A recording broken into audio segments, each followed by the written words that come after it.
Oh, hey there. Welcome back to devlog number 2 for Project Heroes, an action-adventure RPG being created by myself in Unreal Engine 5.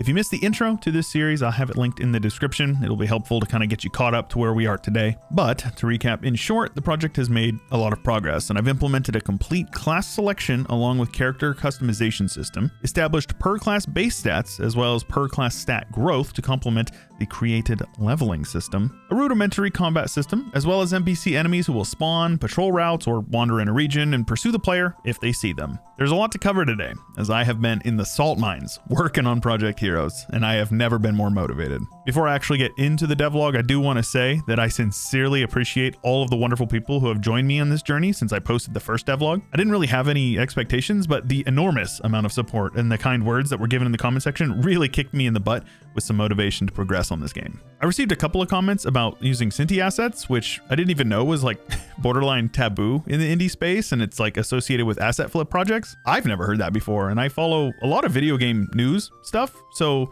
no offense intended, but I honestly feel like it's probably a bit of an echo chamber thing, and I'm not too stressed about it personally. It being as early in the project as it is, most, if not all of the things in the game will receive multiple iterations of change throughout, and the final product is going to be very different from what you're seeing right now in the first couple of weeks of development. Rest assured, Project Heroes will be a unique and engaging game, regardless of the art style and assets used throughout it. I also received a ton of great advice in the comments related to content people would like to see in the game, as well as quality of life things like camera movement, focus movement turning, and a lot more. My current focus is to set up all of the baseline must-haves for what would be called a minimum viable product, and then from there expand and design gameplay and content based on that. I did my best to include whatever was relevant to this devlog, so feel free to let me know in the comments if you like the changes I made and or if you would change anything about them. The feedback is greatly appreciated. And the topic of today's video, items, inventory, and a little bit of NPC work.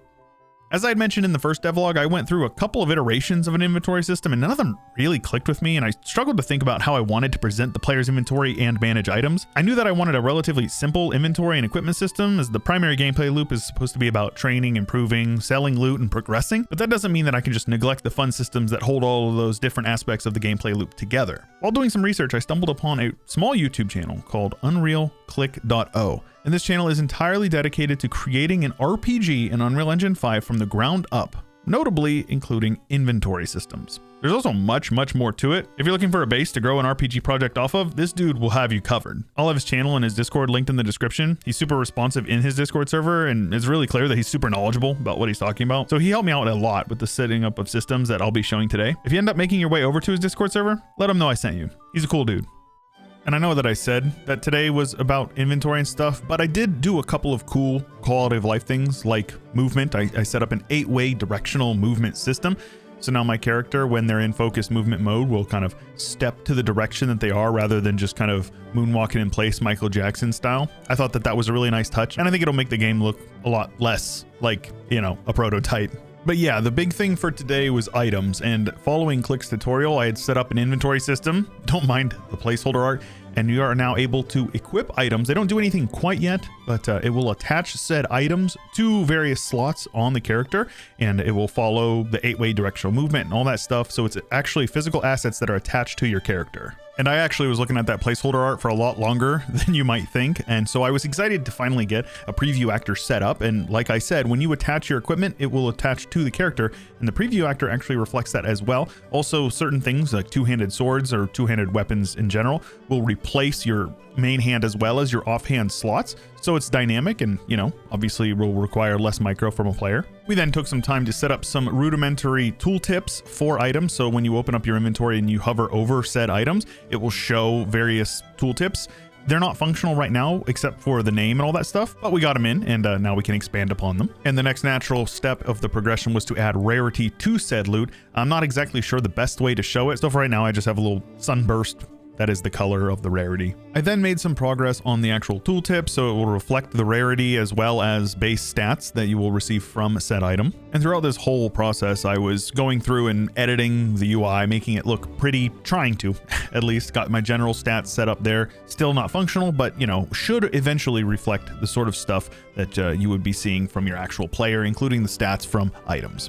And during this time, I decided to take a break and work on something that had been mentioned quite a few times in the comments, and that is a smooth camera movement. So now the boom arm will kind of lag behind the player, and follow them around rather than it just being snapped to their position. I also applied this same logic to zooming in and out. So now whenever you zoom in and out, it's a smooth interp rather than just a quick snap. So it should make it quite a bit better for player experience. I appreciate those comments, very helpful. And after that detour, it was back to equipment, this time getting it set up so equipping inventory stuff will now actually affect your player's stats. I didn't actually have any stats set up for the classes at this point, but you can see that it goes from 0 up to 3 or whatever. So we had it working for items. After that, it only made sense that since we could add stats from base stats from an item, why not have stats from the loot tier? So now various tiers of loot will give you better stats on top of the base stats that they would normally offer. Makes sense. And just to test that, I threw together some, base stats for the player. This will be changed later upon class selection. But yeah, you can see that various items will grant extra max HP or strength, defense, etc. I then took some time to set up regeneration, health, and mana. So now the player will have a base health regeneration. It will depend on stats and it will be affected by items, so it's not a static thing, but I got the system in and that's pretty cool. And since we had health and mana regeneration working, why not get some potions involved in the game? That way we can heal or recover said mana. Next up, we introduced a new system, a conditions system, and you can see here, character is healing or bleeding. Both effects have different effects and they do stack on top of each other, so multiple conditions can be happening at the same time. This will be very useful and will be expanded a ton in the future, but lots of potential for this one. One cool application of the condition system is potions, for example, can give you base health while also adding a condition that will give you healing over time.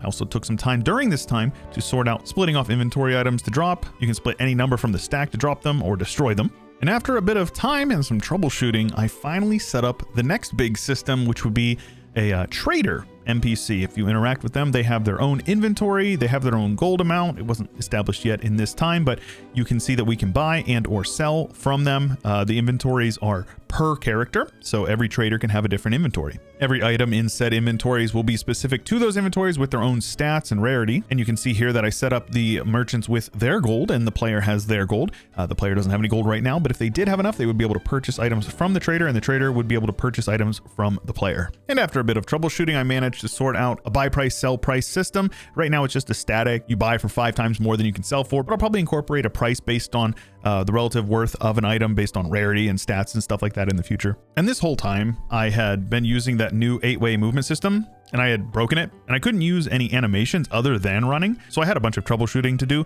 with the animation blueprint of the new character movement system, which took way longer than I'd like to admit. It was like a 2-day process to get it sorted out. But once I got it sorted out, I was quite happy with how it all worked. The player could swing their sword, swing their arm and cast a fireball or whatever. And it was all relative to the upper body. So the lower body would keep moving. Jumping was still broken, and it's actually still broken right now at the time of recording this. But yeah, I was very happy to have everything sort of compartmentalized so the player could move around fluidly while still attacking. There's a jump in time of about 4 or 5 days here because I was working so hard on the loot system to make sure that it was dynamic and everything was kind of generating on the creation of the item, because I wanted to make sure that there was a dynamic loot system for the player to, be incentivized to actually collect loot, but I also wanted to make sure that it was worth actually picking up the loot. So it has to be impactful, and I have it set up so depending on the rarity, each tier has a chance to gain 1 more extra roll, up to a total of 4 with legendary. So the base common gets no rolls, uncommon gets 1 roll, rare gets 2, epic gets 3, and legendary gets 4. It doesn't mean it's guaranteed to get the amount that it has, but there's a high chance that it will get a bonus roll from that rarity. And I'm still working on how I want to present items in the world. I do think that I kind of want them to just appear on the ground, circling, and then I added some little particle effects to show the relative rarity of the items. I'm still working on that system, but I thought it was a nice way to show the player that there was something important on the ground. And if they're not interested in picking up greens, they just kind of let it time out. And to wrap it up for today, I decided to port the statistics system over to the new one with the new UI updating dynamically when you level up. There's base stat growth numbers that will scale up based on your class. And I think it's pretty good. I think it's in a really good spot. So to wrap up this week's devlog, I am super stoked at the progress I have made since the last check-in.